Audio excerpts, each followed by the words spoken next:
नमस्कार, बहुत स्वागत है आपका और आप देख रहे हैं इंडिया वॉइस। मैं हूं आपके साथ आनंद विजय सिंह। मुद्दे की बात में आज हम एक बार फिर से बात करने जा रहे हैं राम मंदिर चढ़ावा चोरी मामले की, क्योंकि चढ़ावे पर लगातार बवाल मचा हुआ है और एसआईटी पर सवाल अभी भी उठने शुरू हो गए हैं, अभी भी उठ रहे हैं एसआईटी पर सवाल। एसआईटी ने अपनी प्रारंभिक रिपोर्ट सौंप दी है, उसके बावजूद जो कार्रवाई हो रही है उसके बावजूद सवाल उठ रहे हैं। ट्रस्ट की बैठक भी हुई और उस बैठक में चंपत राय, अनिल मिश्रा के इस्तीफे को मंजूर कर लिया गया, गोपाल राव को भी हटा दिया गया, नया अंतरिम महासचिव बना दिया गया। उसके बावजूद अभी भी सवाल लोग उठा रहे हैं। विपक्ष के लोग इस पूरे मामले को लेकर बीजेपी पर, बीजेपी की केंद्र से लेकर राज्य की सरकार पर और एसआईटी पर आरोप भी लगा रहे हैं। राम मंदिर चढ़ावा चोरी मामले में एसआईटी की प्रारंभिक जांच रिपोर्ट सामने आने के बाद अब विवाद और गहरा गया है। रिपोर्ट में यह दावा किया गया है कि 27 अप्रैल से 5 जून 2026 के बीच करीब 40 दिनों में 70 संदिग्ध चोरी की घटनाएं दर्ज की गई हैं। जांच के दौरान सीसीटीवी फुटेज में कुछ कर्मचारियों को कथित तौर पर नोटों की गड्डियां और नकदी अपने कपड़ों, जेबों और जूतों में छिपाते हुए देखा गया। एसआईटी ने सुरक्षा व्यवस्था और मानक संचालन प्रक्रिया यानी एसओपी के पालन में भी गंभीर खामियों की ओर इशारा किया है। रिपोर्ट में 6 लोगों की भूमिका प्रथम दृष्टया संदिग्ध बताई गई है, जबकि इस पूरे मामले में पहले ही 8 लोगों की गिरफ्तारी हो चुकी है। रिपोर्ट सामने आने के बाद राजनीतिक बयानबाजी भी तेज हो गई है। विपक्ष ने इसे लेकर बीजेपी सरकार पर सवाल उठाया है, जबकि बीजेपी का कहना है कि जांच निष्पक्ष होगी और दोषी पाए जाने वाले किसी भी व्यक्ति को बख्शा नहीं जाएगा।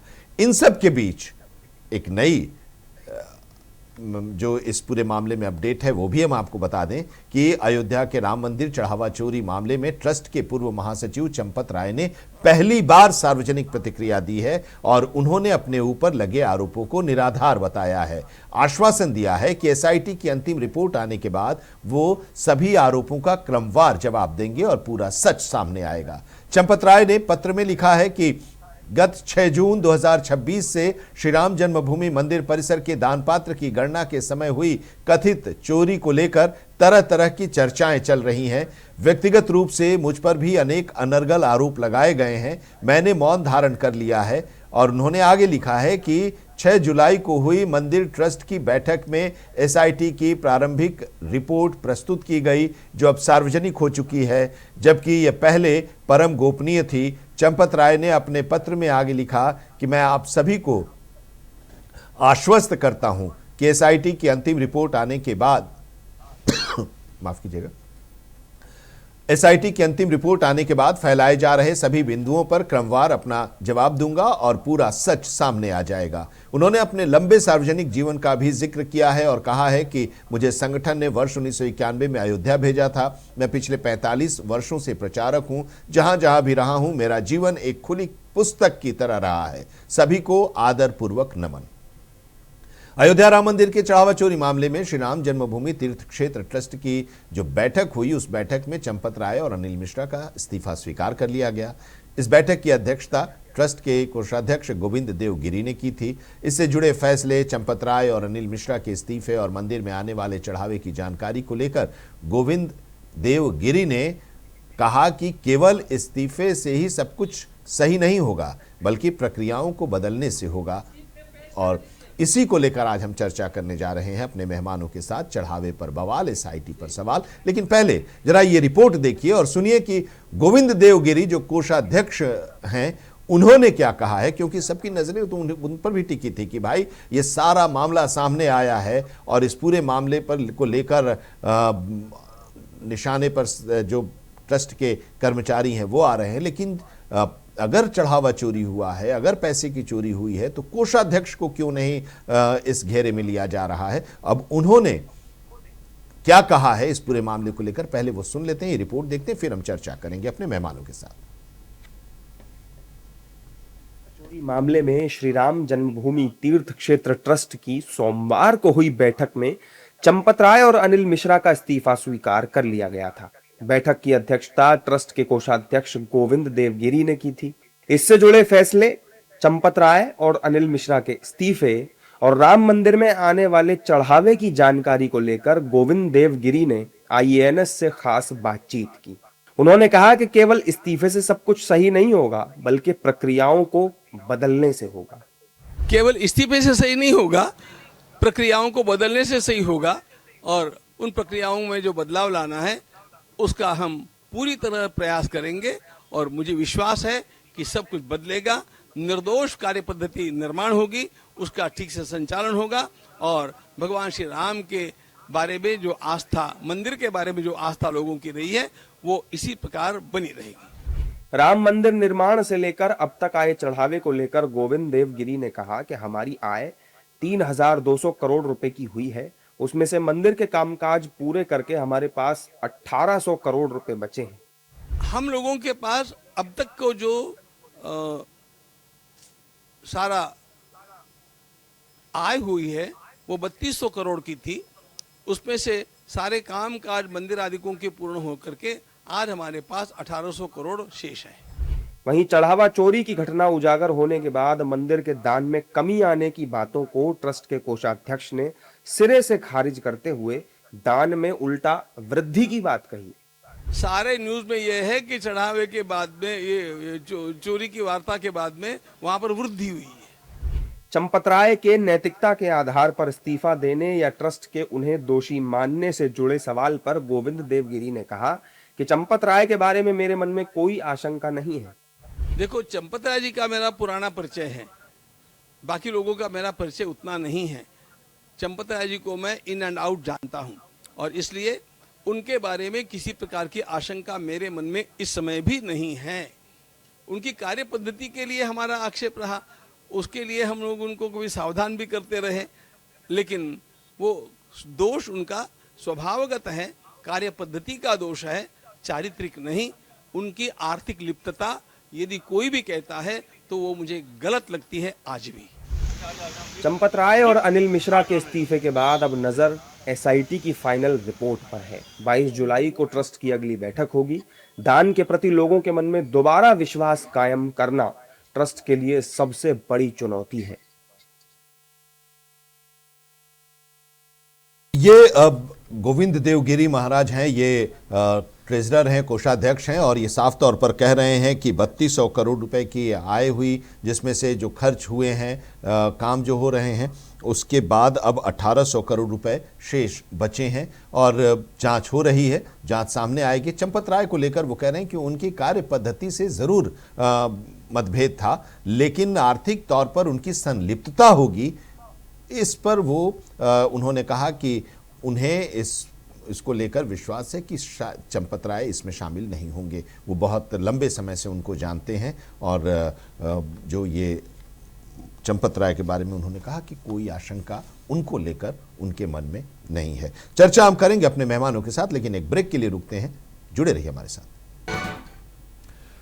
तो चर्चा हम आज करने जा रहे मुद्दे की बात में चढ़ावे पर बवाल, SIT पर सवाल। श्री राम मंदिर में चढ़ावा चोरी का जो मामला सामने आया, उसके बाद SIT का गठन हुआ, और SIT ने अपनी प्रारंभिक रिपोर्ट सौंपी, और उसके बाद FIR दर्ज हुआ, और उस FIR दर्ज होने के बाद 8 लोगों की गिरफ्तारी हुई, और उनसे पूछताछ के बाद अब उसके तार आगे भी जुड़ने लगे हैं, और आगे की कार्रवाई चल रही है जांच की। लेकिन उस SIT की जांच पर विपक्ष को भरोसा नहीं है, और इसलिए लगातार इस पर नई नई चीज़ें सामने आ रही हैं, उस पर हम चर्चा भी कर रहे हैं। आज एक बार फिर से हम इसी को लेकर चर्चा कर रहे हैं, क्योंकि अब ट्रस्ट की बैठक खत्म हुई। ट्रस्ट की बैठक के बाद अब नए महासचिव की नियुक्ति हुई है, उनको जिम्मेदारी दी गई है, और इस बीच कोषाध्यक्ष का एक बयान भी आया है, वो भी बता रहे हैं, और एक चिट्ठी चंपत राय ने पहली बार इस पूरे मामले के सामने आने के बाद सार्वजनिक तौर पर प्रतिक्रिया दी है, और कहा है कि जब पूरी रिपोर्ट आ जाएगी SIT की, तब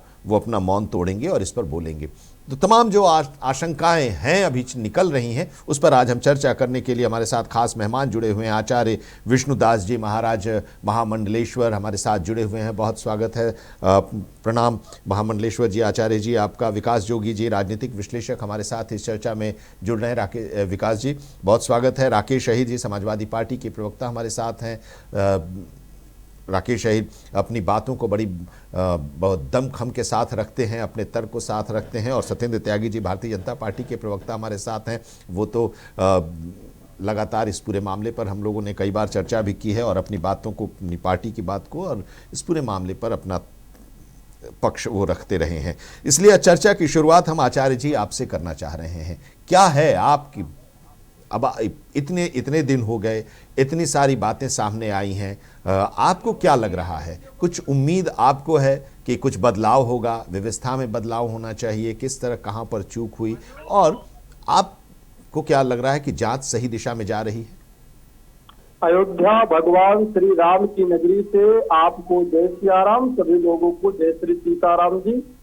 देखिए, राम मंदिर एक राष्ट्र मंदिर है और करोड़ों राम भक्तों की आस्था जुड़ा हुआ है। राम मंदिर में हम लोगों को उम्मीद नहीं था कि चोरी हो जाएगा, मगर कुछ लोगों ने राम मंदिर के धन को ही लूट ले गए।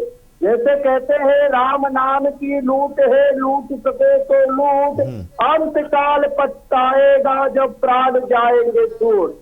तो राम नाम की लूट चाहिए था करना, वही लोगों ने तो राम के धन को ही लूट ली। बड़ी दुख की बात, क्योंकि करोड़ों राम भक्तों की आस्था है। आज विपक्ष मुद्दा उठा रहा है। जिस व्यक्ति ने राम मंदिर का दर्शन करने के लिए नहीं आए, जो राम को लेकर के सवाल उठाए, आज वो लोग अपने आप को राम भक्त बन रहे। ये कितनी दुख की बात है। ये तो आप लोगों के लिए अच्छी बात है ना आचार्य जी, कि अब ठीक है, राम को लेकर सवाल उठा रहे थे, लेकिन अब मन मस्तिष्क में बदलाव आया है और राम की बात कर रहे हैं।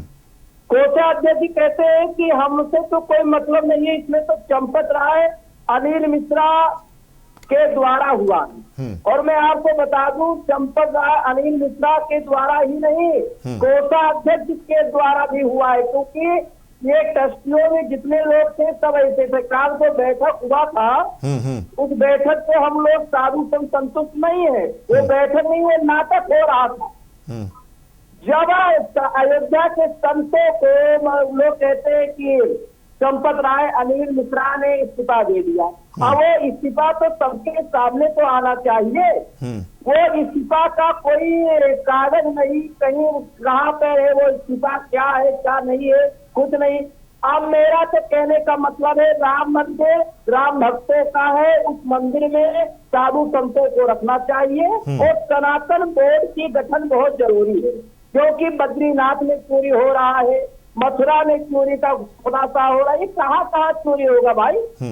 इसीलिए सनातन बोर्ड जब तक नहीं होगा तब तक ऐसे चोर मंदिरों में चोरी करते रहेंगे और कुछ होने वाला नहीं है। ठीक है, अब इसका जवाब आप दीजिए राकेश अहिर जी। संत कह रहे हैं कि इसका राजनीतिकरण किया जा रहा है। अगर सीधे शब्दों में अगर हम लोग कहें तो क्या आरोप प्रत्यारोप का दौर रहा है, आपके ऊपर भी आरोप कि पहले तो आप लोग राम को मान नहीं रहे थे, अब अचानक राम के प्रति प्रेम बढ़ गया है, और ये सवाल इस दौर में आप लोगों से लगातार पूछे जा रहे हैं। राकेश जी। सहमत हूं। उनका पहला बात तो ये था महंत जी का जी कि इस्तीफा मीडिया में चल रहा है कई दिनों से कि चंपत राय अनिल मिश्रा इस्तीफा दे दिए, मगर वो इस्तीफा पब्लिक डोमेन में अभी तक क्यों नहीं आई, पहला सवाल। दूसरा सवाल जो महंत जी ने बहुत अच्छा तरीके से उठाया राम भक्त को लेकर कि बैठक नहीं, ये नाटक था। आप सोचिए ना कि राम मंदिर के ट्रस्ट में जितने लोग हैं सब आरएसएस के और विश्व हिंदू परिषद के। एक भी जो मंदिर आंदोलन के जुड़े हुए ना ही उस दौर के कोई नेता है, ना ही कोई साधु संत महात्मा है, सब आरएसएस और विश्व हिंदू परिषद के लोग भरे हैं। और बड़ी निश्चित रूप से महंत जी ने बड़ी अच्छी बात कही कि ये नाटक है, ये बात सब जानते हैं। ये सब बचाने के लिए एक दूसरे को मनगढ़ंत कहानी। आप सोचिए कि जो कोषाध्यक्ष गोविंद देवगिरी 2 दिन पहले कह रहे थे कि हमको तो कोषाध्यक्ष बनने के बाद ना हमको सिग्नेचर करने का मौका मिला किसी चेक पे। आप भी सीनियर पत्रकार हैं, ये बात को जानते हैं। ना ही हमसे कोई पूछा जाता है, ना ही कोई मुझसे राय लिया जाता है। आज वो पक्ष में किस तरीके से कैसे सारी चीजों को बैलेंस करने के लिए और क्लीन चिट चंपत राय को देने लगे, तो ये बात किसी से नहीं छुपा है। और ये मैं बड़ी जिम्मेदारी से कह रहा हूं कि जो ये लोग राम दान पात्र में डकैती डाले हैं, इससे पूरे करोड़ों राम भक्त और देश के जितने भी हिंदू और सनातनी धर्म के लोग हैं वो बड़े आहत हैं। वो अपने आप को लुटा हुआ महसूस कर रहे हैं। ऐसा महसूस कर रहे हैं कि डकैती राम मंदिर में नहीं हुआ, डकैती मेरे विश्वास के साथ हुआ, मेरे भरोसे के साथ हुआ, मेरे उस उम्मीद के साथ हुआ। और भारतीय जनता पार्टी दुनिया की एक ऐसी पार्टी है कि ये प्रभु राम को ला सकते हैं और ये बजरंग बली को रोड पे नचा सकते हैं। ये सिर्फ एक यही सिंगल पार्टी है और कोई ऐसा पार्टी नहीं है कि जो धर्म पे राजनीति करता हो, आस्था पे राजनीति करता हो। सिर्फ सिंगल पार्टी है कि ये राजनीति सिर्फ इनकी धर्म पे है, राजनीति इनकी जो है सांप्रदायिकता पे है और ये दोनों जगह फेल हो जाते हैं। ठीक है। आप सोचिए ना कि जब पोस्टर छपा था तो प्रधानमंत्री जी प्रभु श्री राम का हाथ पकड़ के लेके जा रहे थे कि राम को लाएं। क्या इनकी हैसियत है प्रभु श्री राम को लाने की? और आपने देखा होगा 2 दिन पहले जब प्रथम आगमन उत्तर प्रदेश में भारतीय जनता पार्टी के नवनिर्वाचित नितिन नवीन राष्ट्रीय अध्यक्ष का हुआ तो किस तरीके से हनुमान जी को सड़क पर नचाया जा रहा था। भारतीय जनता पार्टी का झंडा उनके हाथ में पकड़ा के धर्म का मजाक बना के रख दिए। अगर यही कोई दूसरा व्यक्ति किया होता तो अब तक न जाने कितने लोग टीवी पे चिल्लाते और नशे तन के फूल जाते। ठीक है, इसका जवाब ले लेते हैं सत्येंद्र जी से, उसके बाद फिर आपके पास आते हैं। धर्म अब तक खतरे में हो जाता। हाँ सत्येंद्र जी, अब देखिए कई सवाल उठा रहे हैं राकेश जी, उसका जवाब आप दीजिएगा। आचार्य जी ने भी सवाल उठाया जिसकी चर्चा अभी राकेश जी ने भी की कि इस्तीफा सार्वजनिक नहीं हुआ। क्यों नहीं सार्वजनिक हुआ? जब अगर रिपोर्ट को किया जा सकता है तो फिर इस्तीफे को भी सार्वजनिक करना चाहिए। बैठक को कहा जा रहा है कि बैठक एक नाटक था, उसमें कोई कुछ हुआ नहीं, बस एक कोरम पूरा करने की जरूरत महसूस हुई और उसको पूरा किया गया। भाई आनंद जी, इंडिया वॉइस के चैनल के माध्यम से सभी दर्शकों को, मेरे सभी पैनलिस्ट भाइयों को, सभी को राम राम, जय श्री राम, राधे राधे, नमस्कार, हर महादेव, भारत माता की जय, वंदे मातरम, जय श्री राम, जय श्री राम, जय श्री राम। मैं अपने पैनलिस्ट भाई राकेश शहीद जी को ही बताना चाहता हूँ कि उत्तर प्रदेश के यशस्वी मुख्यमंत्री योगी आदित्यनाथ जी ने जो कहा था कि SIT की जांच होगी, जांच में जो दोषी होंगे वो जेल भी जाएंगे, वो जेल गए भी हैं, जांच हुई भी है, जांच हो भी रही है। ये सपा सरकार नहीं है जिसमें कि यदि कोई व्यक्ति रिश्तेदार निकल आता है, कार्यकर्ता निकल आता है या जो भी नेताजी का नजदीकी व्यक्ति होता है तो इस पर कार्रवाई नहीं होती या छोड़ दिया जाता है। पहली बात ये भारतीय जनता पार्टी है। दूसरी बात, जिनको अभी राम जी का मंदिर याद आ रहा है, राम जी की चंदा की चोरी याद आ रही है, ये वही लोग हैं जो हिंदू धर्म को गाली देते हैं, सनातन धर्म को गाली देते हैं, राम मंदिर बनने का विरोध करते हैं। अब इन लोगों को तो ये बातें क्यों उठा रहे हैं और क्या कारण है, इसका उद्देश्य मैं आपको बता देना चाहता हूँ। ये नहीं चाहते कि हिंदुस्तान में कोई राम जी की पूजा करे, हिंदुस्तान में कोई राम मंदिर बनाने के पक्ष में आए, ये नहीं चाहते कि कोई राम मंदिर के लिए चंदा भी दे। इसीलिए इस मुद्दे को इतना बड़ा कर रहे हैं कि जिससे लोगों की आस्था टूट जाए, आस्था के साथ ये खिलवाड़ कर रहे हैं। और ये खुद भी आगे आकर के कह रहे हैं कि लोग चंदा नहीं दे रहे हैं, चंदा देना बंद कर दिया है लोगों के। अभी जैसे मैं सुनना था राकेश शहीद जी भी कह रहे थे कि लोग चंदा देने के बाद ये सोच रहे हैं कि उनके घर में डकैती पड़ गई है, लोग अपने को ठगा महसूस कर रहे हैं। तो मैं उन्हें बताना चाहता हूँ कि 500 वर्ष के बाद राम मंदिर बना है। सच्चा हिंदू, सच्चा सनातनी इस पर गर्व करता है कि हमने राम मंदिर बनाया, राम मंदिर बना है। तो इनको ये बताना चाहता हूँ इंडिया वॉइस चैनल के माध्यम से कि आप कितना भी दूध फैला लो, कितना भी करगरा दो, लेकिन जो सच्चा हिंदू, सच्चा सनातनी है वो हिंदू धर्म को, सनातन धर्म को, श्री राम जी को ठीक है। लेकिन अब देखिए, अब सारी बातें तो आप कह रहे हैं, लेकिन अब आप कह रहे हैं कि विपक्ष की बात कर रहे हैं, राकेश शहीद जी की बात कर रहे हैं, लेकिन क्या उन लोगों को धक्का नहीं लगा, उन लोगों को चोट नहीं पहुंची? 500 वर्षों के इतिहास की बात आप कर रहे हैं, एक लंबे संघर्ष की बात आप कर रहे हैं, राम मंदिर बना, और जब इस तरह की घटना हो और अंदर के ही लोग उसमें शामिल हों तो सवाल तो उठेंगे ना। एक उदाहरण के साथ मैं बताना चाहता हूँ, जब किसी के घर में भी चोरी होती है तो दुख होता है।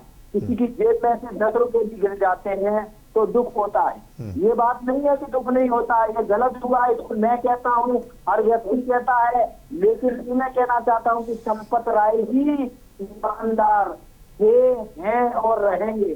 उन्होंने पूरा जीवन समाज के लिए, राष्ट्र के लिए दिया है, देश के लिए दिया है। तो चंपत राय जी पर उंगली उठाना गलत है, लेकिन जो भी चोर है वो चोर है, दोषी है, वो जेल जाएगा, उस पर कार्रवाई होगी।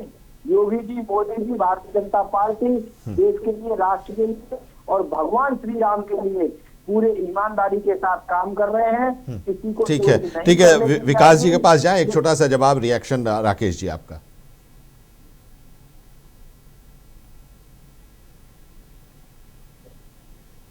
सर अनम्यूट कर लीजिए। नहीं, आवाज जा रही होगी सर? हाँ, आ रही है जी। त्यागी जी असल मुद्दों पे तो बात ही नहीं की है। कहावत है ना कि अगल बगल की बात न कर, बात सीधे मुद्दे पे हो।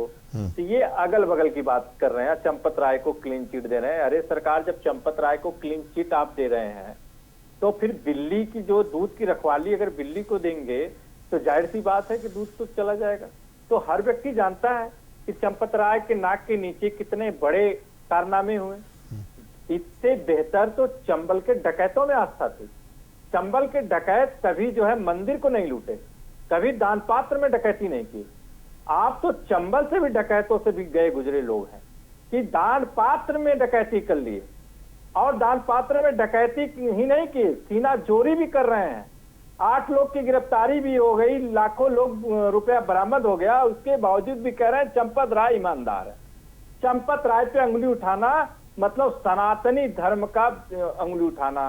चंपत राय पे अगर विरोध करना तो पूरे धर्म का विरोध करना। यही तो भारतीय जनता पार्टी का दोहरा चरित्र है। ये कहती है अरे सरकार एसआईटी गठित हो गई। एसआईटी तो इस प्रदेश में 80 से ज्यादा एसआईटी गठित हो गई। उसकी रिपोर्ट कहाँ है? उस पर कार्रवाई कितनी हुई? पूरे देश के लोगों को पता है। कुंभ मेला में भगदड़ में जाने चली गई, उस पर भी एसआईटी गठित हुई। कितने लोग जेल गए, ठीक है। कितने लोगों पे एफआईआर हुआ? सत्येंद्र जी को नहीं पता होगा, क्योंकि सत्येंद्र जी तो किसान क्षेत्र का ये मंत्री हैं, वज्र क्षेत्र के। इनको क्या पता कि किसान की आय दुगनी करने के बजाय जो है हम यहाँ टीवी पे बैठ के भारतीय जनता पार्टी का जो है लफाजी बतिया रहे हैं। ये तो आय दुगनी करते करते सबसे ज्यादा किसान आत्महत्या। ठीक है, जरा विकास जी को भी इस चर्चा में शामिल करते हैं। राजनीतिक विश्लेषक के तौर पर विकास जी हमारे साथ जुड़े हुए हैं। विकास जी, साहब की बातें आपने सुनी, आपने महंत जी की भी बात सुनी, आपने सत्येंद्र त्यागी बीजेपी के और राकेश अहिर जी समाजवादी पार्टी के, इनकी भी बातों को सुना। जो चर्चाएं चल रही हैं उसका भी आप एनालिसिस करते आ रहे हैं। लेकिन आज देखिए, अब चंपत राय पर उंगलियां उठ रही थी कि आखिर इन्हें क्यों बचाया जा रहा है, इनके खिलाफ कार्रवाई क्यों नहीं की जा रही है, एफआईआर क्यों नहीं की जा रही है। अब उन्होंने एक चिट्ठी लिखी है, और चिट्ठी जब आई है तो उसमें उन्होंने कहा कि हम इंतजार कर रहे हैं कि एसआईटी की अंतिम रिपोर्ट आ जाए, उसके बाद फिर वो अपना मौन इस विषय को लेकर तोड़ेंगे और सब बात को रखेंगे। और रामायण की चौपाई भी उन्होंने रामचरितमानस की लिखी है, धीरज धर्म मित्र अरुनारी आपद काल परिखही चारी।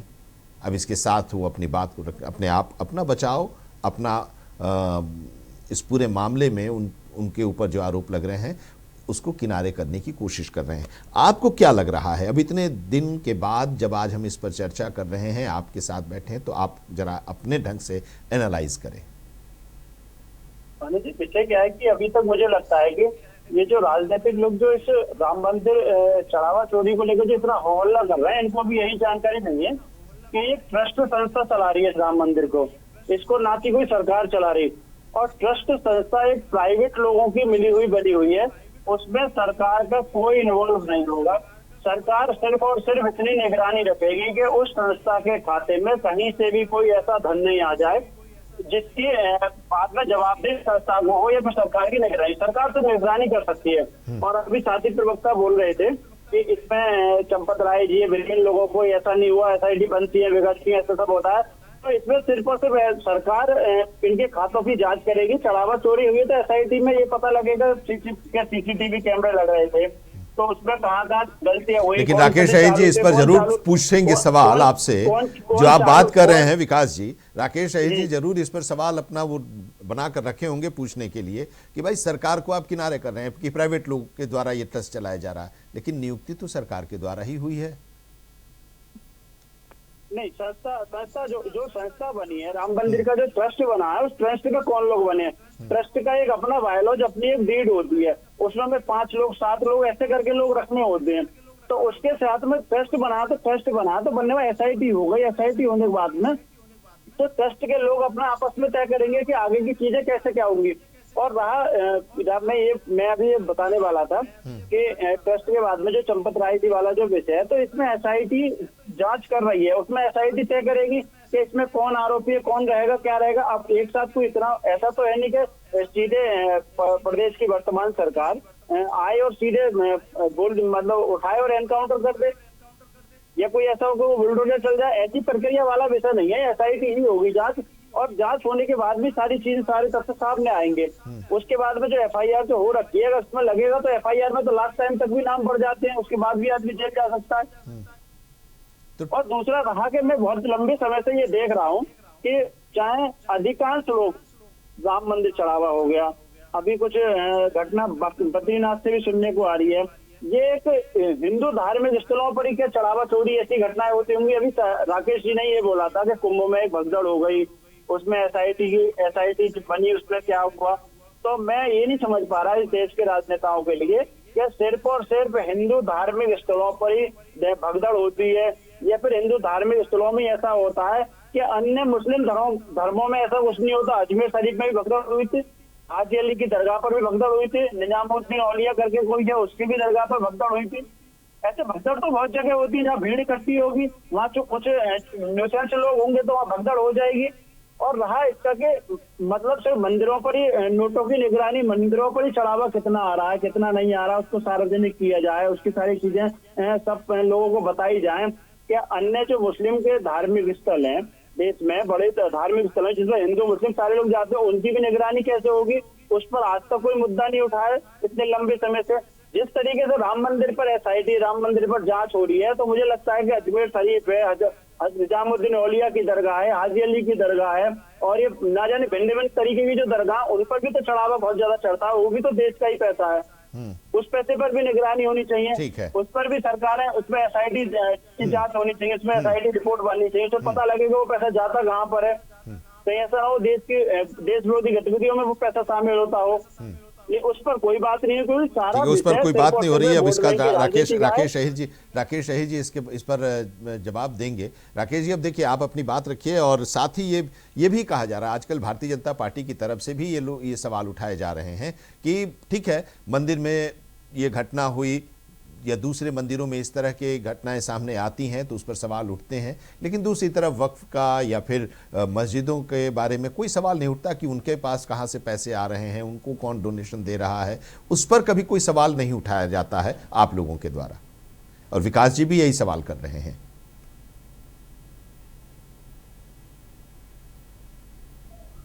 तौर पे बैठे हैं, और हमसे बहुत उम्मीद था और आपके दर्शकों को बहुत उम्मीद था कि ये सवाल सरकार से बड़े कठोर शब्दों में पूछेंगे, मगर विकास जी तो खुद गोल गोल हो गए। इनको तो खुद ये गोल गोल समझ नहीं पा रहे हैं कि हम कहें क्या।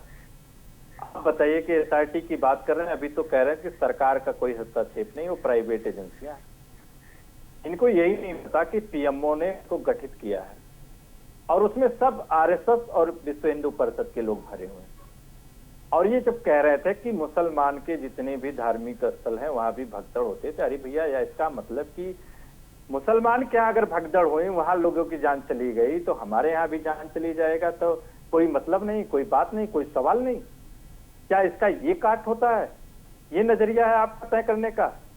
दूसरी बात की आप कह रहे थे कि इस देश में उनके फंड, मुसलमान के जो फंड हैं वो किस में इस्तेमाल कर रहे हैं, जांच उस पर भी होनी चाहिए। फिर जांच कौन करेगा? भारत सरकार कौन है?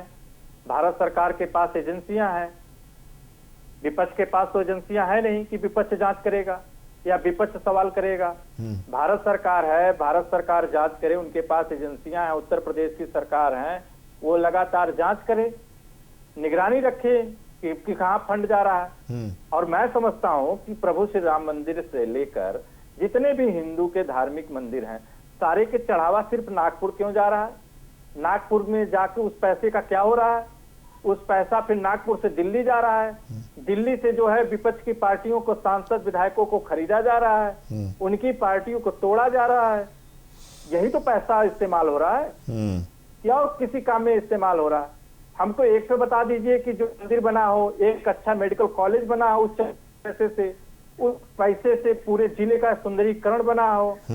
कभी एक भी जो गुरुद्वारा जैसे ट्रस्ट जो पूरे देश में आप चले जाइए, किसी भी स्टेट में उसके रहने के लिए आश्रम बना हुआ है, विश्राम करने के लिए लोगों के लिए बना है, भोजन के लिए जो है लंगर लगता है। क्या ऐसा एक भी उत्तर प्रदेश का मंदिर है जो अन्य स्टेट में आपको जाने के बाद वहाँ ये फैसिलिटी मिलता हो?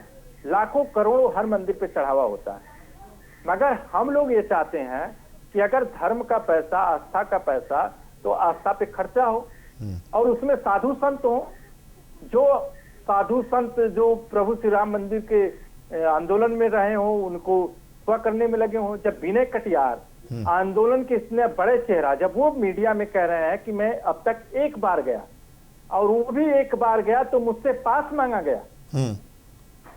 आप भी जानते होंगे जब इतने बड़े नेता से पास मांगा गया जो राम मंदिर आंदोलन के प्रमुख नेताओं में शामिल थे, तो आप समझ सकते हैं। और 400 प्राइवेट गार्ड लगाने की क्या जरूरत है? क्या जरूरत है प्राइवेट गार्ड लगाने का? और मैं आपको कह रहा हूं, बहुत जिम्मेदारी से कह रहा हूं कि इनकी नीयत पहले ही दिन खराब थी, इसीलिए प्रभु श्री राम मंदिर ट्रस्ट को आरटीआई से बाहर रखा गया। क्यों बाहर रखा गया? आपके मन में अगर चोरी ना होती तो आरटीआई के बाहर क्यों रखा गया भाई? आप इसलिए रखा गया कि कोई देश का नागरिक आरटीआई से ये पता न करे कि कितना चढ़ावा हुआ, कितना चढ़ावा में खर्चा हुआ। और पहले वन डे से जो है धांधली हो रहा है जमीन घोटाले में। जब एसआईटी गठित हुई तो उसका रिपोर्ट अभी तक पब्लिक डोमेन में क्यों सार्वजनिक नहीं किया गया? तो ये तमाम सवाल है। दीनानाथ पूर्व इंजीनियर ये कह रहे थे कि 40% निर्माण में कमीशन लगा। लेखा अधिकारी महिपाल जब कह रहे थे कि धांधली हो रही, लूट हो रही है, तब क्यों चंपत राय नहीं कार्रवाई की? तो पूरा जो सिंडिकेट है, मैं इस ट्रस्ट को सिंडिकेट कह रहा हूं, ये ट्रस्ट पूरा सिंडिकेट है। यह सिर्फ इसका पैसा अयोध्या से नागपुर जा रहा है, ठीक है, और नागपुर से दिल्ली जा रहा है, और सारा खेल दिल्ली से हो रहा है। ये सब लोग जानते हैं। ठीक है, महंत जी बताएंगे। अयोध्या में हैं वो, और अयोध्या के इस राम मंदिर से भी वो जुड़े हुए हैं, हर तरह से वो जुड़े हुए हैं। भले वो ट्रस्ट के अंदर न हो, लेकिन सब कुछ वहाँ पर तो देख रहे हैं, समझ रहे हैं। क्या वाकई ऐसा है क्या जो राकेश अहिर जी कह रहे हैं? महंत जी देखिए, मेरे प्रभु राम तो सबके हैं, और देखिए हम लोग अयोध्या में रहते हैं, हम लोग खुद देखे हैं कि यहाँ पर लाखों लोग आते हैं, दर्शन करते हैं, उनको प्रसाद भी मिलता है, रहने का ठिकाना भी मिलता है, भोजन पानी मिलता है, कोई दिक्कत कोई परेशानी नहीं है। अब हमको लोगों को यह उम्मीद नहीं था कि राम मंदिर में कुछ चोर बस जाएंगे। चलिए ठीक है, चोरों ने चोरी किया है, आस्था के साथ खिलवाड़ हुआ है, मगर तब भी उत्तर प्रदेश के मुखिया योगी आदित्यनाथ जी पर भरोसा है राम भक्तों को और हम सभी साधु संतों को। जांच चल रही है, जांच में जो भी दोषी पाया जाएगा उसको पूछताछ भी चल रहा है और उनको जेल में भी रखा गया है। और मैं आपको बता दूं कि बहुत जल्द नए नए खुलासे हो रहे हैं, और चंपत राय अनिल मिश्रा का इस्तीफा तो हुआ है, मगर वो अनिल मिश्रा का खुलासा और भी अधिक होने वाला है और पूछताछ भी पुलिस कर सकती है। तो देखिए, ये विपक्ष को सवाल उठाने की कोई जरूरत नहीं है, क्योंकि विपक्ष का एक पैसा भी नहीं लगा है राम मंदिर में, और ना राहुल गांधी ने पैसा दिया है, ना अखिलेश यादव दिए है, ना केजरीवाल दिए है। तो जो राम के लिए नहीं सोचा, जो सनातन के लिए नहीं सोचे, तो अब इस तरीके से 2027 के चुनाव को लेकर के इनको बोलने की जरूरत नहीं है। हाँ, अगर इन्हीं सनातनी हैं, राम भक्त हैं, तो अयोध्या में आकर के दर्शन करके पश्चाताप कर ले, क्योंकि मुलायम सिंह की सरकार थी, कार सेवकों पर गोली चलवाए, राम भक्तों पर गोली चलवाए। और मैं ये कहता हूँ कि मथुरा भगवान श्री कृष्ण जन्मभूमि भव्य और दिव्य बनवाने का संकल्प करें। हम सभी साधु संत के साथ रहेंगे, क्योंकि देखिए हम लोग साधु संत हैं, हम लोग किसी बीजेपी से, कांग्रेस से, समाजवादी से नहीं है, हम लोग सत्य की तरफ हैं। जो राम का वो मेरे काम का, और जो राम का नहीं वो किसी के काम का नहीं, क्योंकि राम मेरे जीवन आधार है, प्राण आधार है, और राम से ही भारत की पहचान है, क्योंकि भारत संस्कृति और सनातन का एक केंद्र है। और इससे भारत में हमारे प्रभु राम अयोध्या में प्रकट हुए, बाल लीला किए, और उस अयोध्या में राम मंदिर में चोरी हो जाना ये बहुत निंदनीय है। ये तो मैं बार बार कह रहा हूँ, मगर अब इनको लोगों को सवाल नहीं उठाना चाहिए। जांच हो रहा है। आपके चैनल के माध्यम से मैं बता दूं कि 2027 में राम भक्त योगी बाबा को लाएंगे। ये लोगों की जो उम्मीद है, राम मंदिर चढ़ावा चोरी को लेकर के जो मुद्दा उठा रहे हैं, उससे हमारे योगी जी हिलने वाले नहीं हैं। सत्येंद्र जी को तो आपने उत्साहित कर दिया इस बात से 2027 के अब नतीजे का अभी ही खुलासा करके। अब सत्येंद्र जी तो ऊर्जा से लबरेज एकदम हो गए हैं कि आपने भी कह दिया। तो अब एक सत्येंद्र जी, अभी एक चीज़ तो है ना कि ये पूरा मामला सामने है, ठीक है, आरोप प्रत्यारोप का दौर चल रहा है, कहीं ना कहीं कमियां रहीं, तभी तो ये पूरा मामला सामने आया और मतलब चोरी की घटना हुई, चढ़ावा चोरी की घटना हुई। तो आपको भी लग रहा है कि पारदर्शिता होनी चाहिए और व्यवस्था बदलनी चाहिए। जो व्यवस्था अभी चल रही है उसी व्यवस्था में तो चूक थी, जिसका रिजल्ट ये आया। उस व्यवस्था में बदलाव की जरूरत आप लोग भी महसूस कर रहे हैं? देखिए आनंद जी, आपने जो सवाल उठाया है वो बिल्कुल सही है कि समय के हिसाब से इस टेक्नोलॉजी के युग में जब हम 2026 में बैठे हैं तो समय के हिसाब से नियम भी बदलने चाहिए, कानून भी बदलने चाहिए, लेकिन सिर्फ और सिर्फ हिंदू धर्म और सनातन धर्म और सिर्फ राम मंदिर को लेकर के इन विपक्षी पार्टियों के द्वारा आवाज उठाना, विरोध करना, आस्था के साथ खिलवाड़ करना, ये सरासर गलत है। अभी राकेश अहीर जी जिस तरीके से बिना तथ्य बिना सबूतों के बाद भी सीधे सीधे आरोप लगा रहे हैं कि राम मंदिर से चंदा जाता है, नागपुर जाता है, दिल्ली जाता है, विधायक साहब, भाई इन पर कौन से प्रूफ है? अब मैं इनसे पूछना चाहता हूं कि क्या मस्जिदों के, मदरसों के और जितने भी चढ़ावे अजमेर शरीफ या जितने भी मुस्लिम समुदाय की जितने भी मंदिर मतलब जितनी मस्जिदें हैं, जितनी दरगाह हैं, इन पर जो चढ़ावा होता है, क्या वो चढ़ावा समाजवादी पार्टी पर आता है? क्या उस चढ़ावे से समाजवादी पार्टी जो आतंकवादी हमले होते हैं, जितने लव जिहाद होते हैं, लैंड जिहाद होते हैं, या जितने भी आतंकवादी जिहाद होते हैं, जितने भी अभी तक आतंकवादियों के द्वारा हमले किए गए हैं, क्या वो समाजवादी पार्टी ने किए? क्या वो जितने भी मदरसे मस्जिदों से चंदा लेकर के समाजवादी पार्टी करती है? तो इस तरीके की बातें करना किसी भी समुदाय के लिए, किसी भी समाज के लिए, इस तरीके से विरोध करिए, एनुअन चीजों का विरोध करिए, लेकिन आप इस तरीके से पूरे समुदाय की साथ आस्था के साथ खेलना, हिंदुओं को गाली देना, सनातनियों को गाली देना, और इनको समाजवादी पार्टी और कांग्रेस वालों को तो बिल्कुल भी हक ही नहीं है कि ये राम मंदिर की बात करें, क्योंकि ना तो इन्होंने चंदा दिया, ना इन्होंने मंदिर बनाने का के पक्ष में रहे। तो भाई जब आप विरोध ही करते हो तो फिर क्यों इस तरीके की बातें हिंदू और सनातन धर्म को आहत कर रहे हो?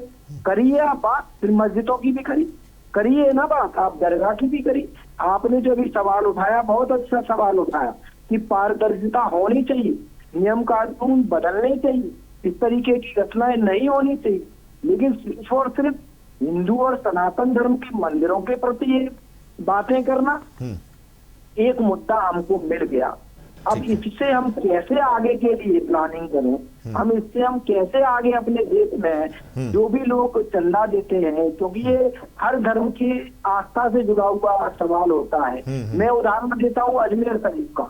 अब अजमेर शरीफ में सारे मुसलमान यदि चंदा दे रहे हैं, यदि वो चंदे की चोरी हो रही, यदि वो चंदे से गलत गतिविधियों में उसका उपयोग हो रहा हो, यदि वो चंदा किसी भी तरीके से लव जिहाद, लैंड जिहाद या धर्म परिवर्तन या किसी भी तरीके की गैर इलीगल तरीके में उपयोग हो रहा हो, या किसी आतंकवादियों को संरक्षण दिया जा रहा हो, आतंकवादियों के लिए उपयोग किया जा रहा हो, तो ये गलत है ना।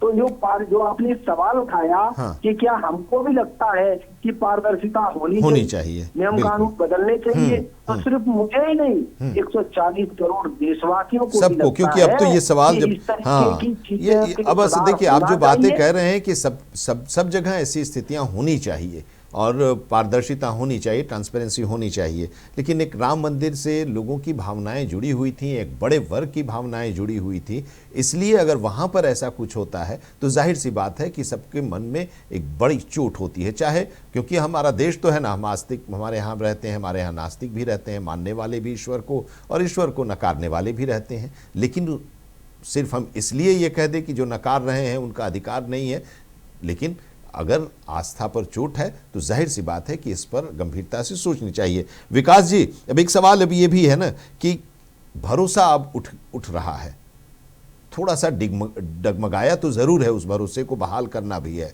और दूसरी चीज कि क्या लग रहा है आपको कि 2027 के विधानसभा चुनाव के लिए एक राजनीतिक रूप से ये संवेदनशील मुद्दा बन गया है या बनता जा रहा है?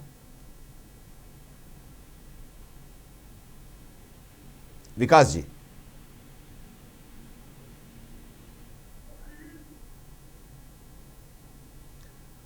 विकास जी से हम ये सवाल जानेंगे, लेकिन महंत जी, महंत विष्णुदास जी, अब एक चीज ये बताइए कि जो भरोसा टूटा है उस भरोसे को बहाल करना है और उसको बहाल करने के लिए आप लोगों की बड़ी जिम्मेदारी है।